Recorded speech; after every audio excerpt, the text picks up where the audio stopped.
दोस्तों target study IQ के आज के करंट अफेयर्स के वीडियो में आप सभी का स्वागत है।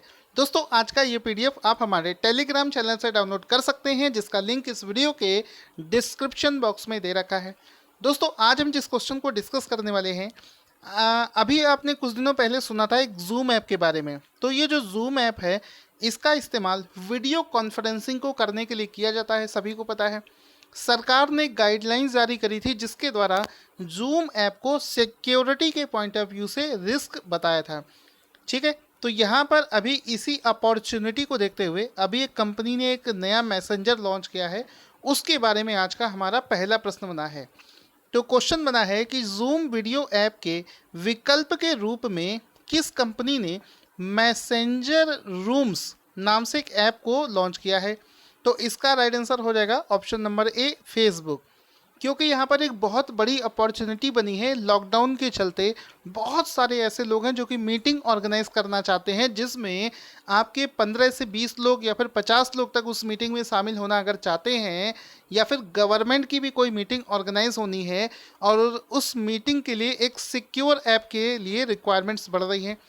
साथ ही साथ में भारत की जो गवर्नमेंट ऑफ इंडिया ने भी अनाउंस कर रखा है, जो भी कंपनी इंडिया का मेड इन इंडिया एक वीडियो कॉन्फ्रेंसिंग ऐप बनाएगा उसको 1 करोड़ का इनाम भी घोषित कर दिया गया है। तो यहाँ पर देखो, ये जो ऐप है मैसेंजर रूम्स, ये फेसबुक के द्वारा डेवलप किया गया है। ऑप्शन नंबर ए यहाँ पर सही हो जाएगा।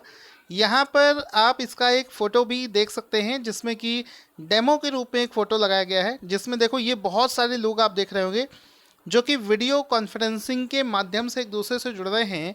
और ये जो फेसबुक ने जो एप्लीकेशन अभी लॉन्च किया है, इस पर 50 लोग वीडियो कॉल कर सकते हैं एक साथ में।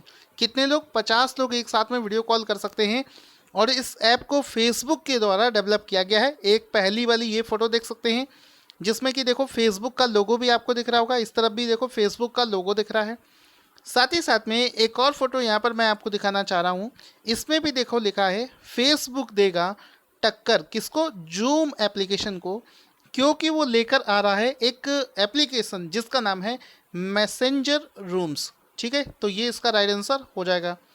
चलते हैं नेक्स्ट क्वेश्चन की तरफ। नेक्स्ट क्वेश्चन है कि हाल ही में कोरोना वायरस से लड़ रहे फ्रंट लाइन वॉरियर्स के लिए की मदद करने के लिए एच कार्ड रोबोट को किसने विकसित किया है? तो दुर्गापुर का एक इंस्टीट्यूट है जिसका नाम है CMERI। तो CMERI नाम से ये जो दुर्गापुर में एक इंस्टीट्यूट है, उसने एक रोबोट को विकसित किया है जो कि फ्रंट लाइन वर्कर्स हैं, जो हमारे हेल्थ वर्कर्स हैं, उनकी सहायता के लिए लॉन्च किया गया है। जिसमें कि फिजिकल आइसोलेशन का ख्याल रखते हुए एक ऐसा रोबोट विकसित किया गया है जो हॉस्पिटल्स में दवाइयों को या फिर खाना पहुंचाने के लिए इस्तेमाल किया जाएगा। तो एच कार्ड नाम से एक रोबोट को विकसित किया गया है। यहाँ पर जिस इंस्टीट्यूट ने इसको बनाया है, वैसे तो शॉर्ट में उसको बोलते हैं CMERI, जिसका फुल फॉर्म होता है the central mechanical engineering research institute lab at Durgapur. Durgapur में स्थित ये एक लैब है जिसके द्वारा ही इस रोबोट को विकसित किया गया है। साथ ही साथ में आप इसका फ़ोटो देख सकते हैं। ये वो रोबोट है जिसके बारे में यहाँ पर बात हो रही है, जिसके माध्यम से एक आइसोलेशन बनाते हुए, एक फिजिकल डिस्टेंस बनाते हुए, ये ऐसे मरीजों तक खाने की वस्तुएं, दवाइयाँ और ज़रूरी सामान को पहुँचाएगा जो कि कोरोना पॉजिटिव पाए जाते हैं। ठीक है, इस प्रकार के बहुत सारे रोबोट्स बनाए गए हैं। उनमें से उनमें से एक ये रोबोट्स है। इसको अगर अच्छे से हम लोग देखेंगे तो इसमें क्या है कि इस एच कार्ड नाम के रोबोट में कई अलग अलग छोटी छोटी अलमारियाँ बनी हैं। देखो 1 2 3 4 5 6 7। तो इसमें क्या हो सकता है कि जैसे मेडिसिन पहुंचानी है तो इस रैक में इसको रख सकते हैं, खाना पहुंचाना है तो वो भी इस रैक में रखा जा सकता है। इस पूरी रैक में क्या क्या रखा जा सकता है आप यहाँ पर देख सकते हैं। ये मूव करता हुआ उस मरीज के पास में पहुंच जाएगा जिसके पास में दवाइयाँ पहुंचानी है, और ज़रूरी सामान की डिलीवरी वहाँ पर कर पाएगा। साथ ही साथ में इसका नाम रखा गया है एच कार्ड। एच कार्ड का फुल फॉर्म याद होना चाहिए, पूछा जा सकता है। इसका फुल फॉर्म हो जाएगा hospital care assistive robotic device. ये इसका फुल फॉर्म हो जाएगा। ठीक है, जिसको दुर्गापुर के एक इंस्टीट्यूट ने डेवलप किया है। अगला प्रश्न दोस्तों बनेगा इंटरनेशनल लेबर डे, अंतर्राष्ट्रीय श्रमिक दिवस किस दिन मनाया जाता है? तो इसको प्रत्येक वर्ष 1 मई को मनाया जाता है। ऑप्शन सी सही हो जाएगा, अंतर्राष्ट्रीय श्रमिक दिवस प्रत्येक वर्ष 1 मई को मनाया जाता है। यहाँ पर आप इसका एक फोटो देख सकते हैं जिसमें श्रमिक का हाथ दिख रहा है, जिसके जिसके दम पर ही पूरे देश की अर्थव्यवस्था टिकी होती है। 1 मई को हैप्पी लेबर डे, श्रमिक दिवस जो है मनाया जाता है। अगर दोस्तों इस दिवस को मनाए जाने के पीछे का इतिहास हम लोग थोड़ा सा नज़र डालें तो यहाँ पर आपको पता चलेगा कि हुआ क्या था। 1886 में आज ही के दिन यानी कि 1 मई को पहली बार अमेरिका में क्या हुआ था कि श्रमिकों ने एक आंदोलन किया था जिसमें कि वो प्रत्येक दिन समय जो उनके काम करने की अवधि है उसको फिक्स करने की मांग उन लोगों ने करी थी, जिसके अनुसार वो 8 घंटे प्रतिदिन निर्धारित करने की वहाँ पर उन लोगों ने हड़ताल शुरू करी थी। पहले क्या होता था, श्रमिकों से कभी 12 घंटे 14 घंटे इस प्रकार से काम करवाया जो जा रहा था, उसको उन्होंने 8 घंटे करने की मांग करी थी। यहीं से इस दिवस को मनाए जाने के पीछे का कॉन्सेप्ट आया है। चूँकि ये दिवस जो है अंतर्राष्ट्रीय श्रम संगठन से जुड़ा, श्रम से जुड़ा हुआ है, इस वजह से जो इंटरनेशनल श्रम संगठन है उसका हेडक्वार्टर जेनेवा स्विट्जरलैंड में स्थित है। इस समय अंतर्राष्ट्रीय श्रम संगठन के जो अध्यक्ष हैं उनका नाम है गाय राइडर। इसकी जो स्थापना है वो करी गई थी 1919 में। ठीक है, इतना आपको पता होना चाहिए। चलते हैं अगले प्रश्न की तरफ। उससे पहले दोस्तों एक चीज़ आपसे बताना चाहूँगा कि आप लोगों में से किसी ने भी अगर हमारे चैनल से कभी भी कोई पीडीएफ परचेस किया है, जब से ये चैनल बना है तब से लेकर आज तक कभी भी कोई पीडीएफ अगर आपने परचेस किया है और आपको उसको डाउनलोड करने का तरीका नहीं पता चल रहा है या फिर आप उसको डाउनलोड नहीं कर पा रहे हैं, तो ये मत सोचिए कि सर ने मेरे साथ में फ्रॉड कर दिया। पीडीएफ आपको हमेशा सेंड किया जाता है। आप हो सकता है आपको उसका मेथड ना पता हो कि कहाँ से हम पीडीएफ को डाउनलोड करेंगे। मैं आपको एक नंबर दे रहा हूँ 7238969297। इस नंबर पर मुझे कॉल करके आप उसके बारे में बता सकते हैं। वीडियो के डिस्क्रिप्शन में ये नंबर दे रहा हूँ, एक ईमेल आईडी भी दे रखा है। अगर आप पीडीएफ नहीं डाउनलोड कर पा रहे हैं तो आप ईमेल आईडी ले लीजिए targetstudiiq@gmail.com, क्योंकि बहुत सारे बच्चों के पेमेंट मैंने देखे हैं जिन्होंने पेमेंट कर दिया है, बार बार वो मैसेज करते हैं कि सर हमें पीडीएफ नहीं मिल पा रहा है। वो उनको कन्फ्यूज़न है, वो उसको डाउनलोड करना नहीं जानते हैं। ठीक है, तो आप इस पर मुझे मेल कीजिए, मैं आपको रिस्पॉन्ड करूँगा। अगला प्रश्न है कि आयुष्मान भारत दिवस किस दिन मनाया जाता है? तो आयुष्मान भारत दिवस प्रत्येक वर्ष 30 अप्रैल को मनाया जाता है। ऑप्शन नंबर ए सही हो जाएगा, प्रत्येक वर्ष 30 अप्रैल को आयुष्मान भारत दिवस जो है ये मनाया जाता है। ठीक है, अब यहाँ पर इसका एक फ़ोटो देख लेंगे जिसमें कि देख सकते हैं आयुष्मान भारत। ये प्रधानमंत्री मोदी जी के द्वारा शुरू की गई एक परियोजना, एक योजना थी जो कि गरीबों के लिए थी, जिसमें प्रत्येक गरीब परिवार को 5 लाख रुपए तक का प्रति परिवार के हिसाब से बीमा कवर प्रोवाइड करने के लिए इस योजना की शुरुआत 2018 में करी गई थी। दोस्तों अगला प्रश्न है कि हाल ही में United state of America USA America की राष्ट्रीय क्रिकेट टीम का मुख्य कोच किसे बनाया गया है? आंसर हो जाएगा जे अरुण कुमार। भारतीय रणजी टीम के प्लेयर हैं और घरेलू क्रिकेट खेलते थे। जे अरुण कुमार को अमेरिका की राष्ट्रीय क्रिकेट टीम का मुख्य कोच बना दिया गया है। यहाँ पर आप इनका एक फ़ोटो देख सकते हैं। यहाँ पर एक नाम अच्छे से जे अरुण कुमार इनका नाम है, फ़ोटो आप अच्छे से देख सकते हैं। जे अरुण कुमार को ही अमेरिका की राष्ट्रीय क्रिकेट टीम का हेड कोच बना दिया गया है। ये आप यूएसए की टीम देख सकते हैं, अभी उतना ज़्यादा अच्छा परफॉर्म नहीं करती है। धीरे धीरे ये डेवलप होगा क्योंकि अमेरिका में बहुत लेट से क्रिकेट को अडॉप्ट किया है। भारत, ऑस्ट्रेलिया, न्यूजीलैंड इन देशों ने शुरुआती दौर से ही क्रिकेट को अडॉप्ट किया है।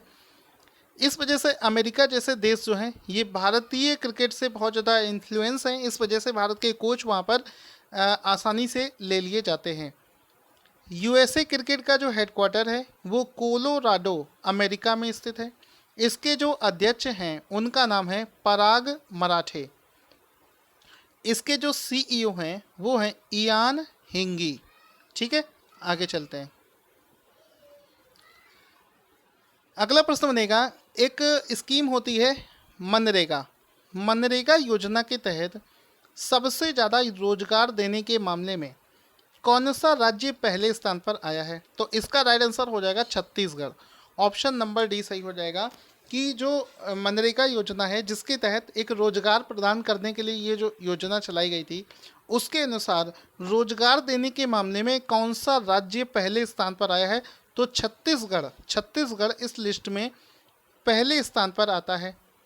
यहाँ पर आप इसका फोटो देख सकते हैं कि किस राज्य ने किसको सबसे ज़्यादा रोजगार दिया है। तो सबसे पहले स्थान पर आता है छत्तीसगढ़, जिसने 18.51 लाख लोगों को रोजगार प्रदान किया है। राजस्थान दूसरे स्थान पर है, उत्तर प्रदेश तीसरे स्थान पर है, वेस्ट बंगाल चौथे स्थान पर है और मध्य प्रदेश 5वें स्थान पर आता है। इसका जो डेटा है वो तैयार किया है ग्रामीण विकास मंत्रालय के द्वारा।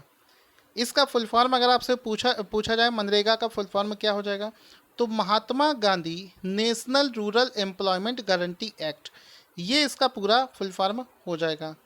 अगला प्रश्न है दोस्तों, एक हाल ही में एक सर्वे ऑर्गेनाइज किया गया है जिसका नाम है ओपन बजट सर्वे 2019। इसके अनुसार बजट पारदर्शिता में, ट्रांसपेरेंसी में भारत कौन से स्थान पर आया है? तो बजट ट्रांसपेरेंसी इंडेक्स में भारत जो है ये 53वें स्थान पर आया है। तो 53rd इसका राइट आंसर हो जाएगा। अच्छे से इसको समझ लेना। ओपन बजट सर्वे 2019 अभी जारी किया गया है, जिसके अनुसार बजट पारदर्शिता में भारत 53वें स्थान पर आया है। तो ऑप्शन नंबर बी यहाँ पर बिल्कुल सही हो जाएगा। यहाँ पर दोस्तों ये जो बजट का ये जो पूरा रिपोर्ट है, इसको किसने तैयार किया है? इस रिपोर्ट को तैयार किया है इंटरनेशनल बजट पार्टनरशिप IBP के द्वारा। इस पूरे रिपोर्ट को तैयार किया गया है। इस लिस्ट में न्यूजीलैंड पहले स्थान पर है और भारत इसमें 53वें स्थान पर आया है। इस लिस्ट को अगर आप देखेंगे तो सिर्फ आपको पहला और भारत दो का रैंक याद रखना है। जैसे भारत का जो इस न्यूजीलैंड जो है इस लिस्ट में पहले स्थान पर है, साउथ अफ्रीका दूसरे स्थान पर है, स्वीडन इसमें तीसरे स्थान पर आता है और इंडिया इसमें 53वें स्थान पर आता है। 49 इसका 100 में से स्कोर आया है। सिर्फ आपको पहला और भारत की रैंक याद होनी चाहिए। अगला प्रश्न है, हाल ही में किस भारतीय डॉक्टर को जापान ने ऑर्डर ऑफ राइजिंग सन की उपाधि से सम्मानित किया है? तो एक डॉक्टर हैं जिनका नाम है थंगजाम धबली सिंह। ठीक है, थंगजाम ये एक मणिपुर के डॉक्टर हैं। ठीक है, मणिपुर के डॉक्टर, यहाँ पर इनका एक फ़ोटो देख सकते हैं ये। और ये अवार्ड जो जापान की तरफ से दिया गया है order of the rising sun, और यहाँ जिसको दिया गया है जिस भारतीय डॉक्टर को, उनका फ़ोटो देख सकते हैं। नाम थोड़ा सा इनका डिफ़िकल्ट है, नाम एक बार इनका अच्छे से देख लेंगे। इनका नाम है थंगजाम धबली सिंह। इनको ही जापान की तरफ से order of the rising sun नाम से उपाधि प्रदान करी गई है। तो ऑप्शन नंबर ए सही हो जाएगा। इनको इस अवार्ड से क्यों सम्मानित किया गया है? क्योंकि भारत और जापान के रिलेशन में कोविड-19 से फाइट करने के दौरान में जापान की एक बेहतर समझ इनके अंदर डेवलप हुई थी, जिसकी वजह से इन्होंने दोनों देशों को कोविड-19 से फाइट करते समय एक अच्छी भूमिका निभाने की वजह से ही जापान ने इनके एफर्ट्स को देखते हुए ही उनको इस सम्मान से सम्मानित किया है। आई होप आपको समझ में आ गया होगा। जापान की जो कैपिटल है वो है टोक्यो, मुद्रा है वहाँ की येन और वहाँ के प्रधानमंत्री का नाम है शिंजो आबे। ये वही देश है जिसके बारे में अभी मैं कुछ दिन पहले मैंने आपको बताया था। साथ ही साथ में एक चीज़ आप लोगों से बोलना चाहूँगा, चूँकि लॉकडाउन को एक्सटेंड कर दिया गया है, लॉकडाउन 3.0 कर दिया गया है, आप लोगों से ये रिक्वेस्ट है सोते मत रहना, क्योंकि इस समय किसी का कोई शेड्यूल नहीं बना है। जब आप किसी कोचिंग में जाते हो तो आपका एक शेड्यूल बना होता है, लेकिन इस समय कोचिंग नहीं जा रहे हो, इस वजह से बहुत ज़्यादा डिफ़िकल्ट हो जाता है घर में पूरे दिन अपने आप को मैनेज करना। सोते रहना बिल्कुल गलत है। पढ़ना अच्छे से जितना ज़्यादा यूटिलाइज़ कर सकते हो यूटिलाइज़ करना, क्योंकि अब आपको बाघ बनना पड़ेगा, टाइगर बनना पड़ेगा, छीननी पड़ेगी जॉब, क्योंकि ज़्यादा जॉब नहीं आएगी, जितनी भी आएगी उसमें आपको निकालना पड़ेगा सिलेक्शन। उसके बाद में क्वेश्चन है कि यूनाइटेड नेशन संयुक्त राष्ट्र में भारत के अगले स्थायी प्रतिनिधि या फिर कह सकते हो राजदूत, ठीक है, ये परमानेंट राजदूत किसे चुना गया है? तो आंसर हो जाएगा टी.एस. त्रिमूर्ति। टी.एस. त्रिमूर्ति को हाल ही में भारत के अगले स्थायी प्रतिनिधि यानी कि राजदूत के रूप में यूनाइटेड नेशंस में सेलेक्ट किया गया है। होता क्या है, यूनाइटेड नेशन में कुछ ऐसे रिप्रेजेंटेटिव होते हैं जो परमानेंट रूप में काम करते हैं, जो कि यूनाइटेड नेशन और भारत का जो रिलेशन है उसको लेकर काम करते हैं। तो यहाँ पर इसका राइट आंसर हो जाएगा टी.एस. त्रिमूर्ति, इसका राइट आंसर हो जाएगा। आगे चलते हैं। चूँकि ये मामला विदेश मंत्रालय से रिलेटेड है, इस वजह से उसके बारे में भी जान लेते हैं। एक्सटर्नल अफेयर मिनिस्टर कौन है? Subrahmanyam Jaishankar. Minister of state of external affairs V Muraleedharan. Headquarter इसका न्यू दिल्ली में स्थित है। क्वेश्चन है कि दिवंगत अभिनेता ऋषि कपूर की आत्मकथा का क्या नाम है? तो ऋषि कपूर जिनका हाल ही में निधन हो गया है, उनकी आत्मकथा का नाम है खुल्लम खुल्ला। ठीक है, ऑप्शन नंबर ए यहाँ पर सही हो जाएगा। दोस्तों, अगर आप लोग ऋषि कपूर को ट्विटर पर फॉलो कर सकते हैं करते होंगे, या फिर आपने इनका कोई भी ऐसा एपिसोड देखा होगा जहाँ पर ये एज अ जज या फिर बुलाए गए होंगे, तो वहाँ पर आप देखना बड़ी बेबाकी से अपनी बात को रखते थे, बिना शर्म करते हुए जो मन में आता था वो बोल देते थे, उसमें कोई छिपाने वाली बात नहीं थी। उसी प्रकार से इनका जो कैरेक्टर है वो बिल्कुल खुल्लम खुल्ला है। इस वजह से ही इनका जो ऑटोबायोग्राफी है उसका नाम ही इन्होंने खुल्लम खुल्ला रख दिया है। अगला प्रश्न है कि स्वास्थ्य कर्मचारियों के लिए हैशटैग वी विल विन अभियान किसके द्वारा शुरू किया गया है? तो स्वास्थ्य कर्मचारियों को मोटिवेट करने के लिए वी विल विन नाम से ये जो अभियान है इसकी शुरुआत फीफा के द्वारा करी गई है। तो ऑप्शन नंबर ए सही हो जाएगा। वी विल विन नाम से ये जो अभियान है इसको फीफा के द्वारा शुरू किया गया है, जिसमें कि आप दुनिया के जितने भी फेमस फुटबॉलर्स हैं उनको आप देख सकते हो। एक व्यापक रूप से एक अभियान चलाया गया है जिसमें कि आप सभी फेमस फुटबॉलर्स को यहाँ पर देख सकते हैं, जो कि फीफा के द्वारा चलाया गया है। ये आप फीफा को देख सकते हैं। इसके द्वारा ही डॉक्टरों के लिए, स्वास्थ्य कर्मचारियों के लिए वी विल विन नाम से एक अभियान की शुरुआत करी गई है। दोस्तों, आज का क्वेश्चन जिसका आंसर आपको देना है, अभिनेता ऋषि कपूर का हाल ही में निधन हो गया है, वे किस बीमारी से पीड़ित थे? इसका आंसर आपको कमेंट बॉक्स में लिखकर बताना है। साथ ही साथ में इस वीडियो को आप जितना ज़्यादा प्यार करेंगे उतना अच्छा ही वीडियोस आपको मिलता रहेगा। Thank you for watching this awesome video.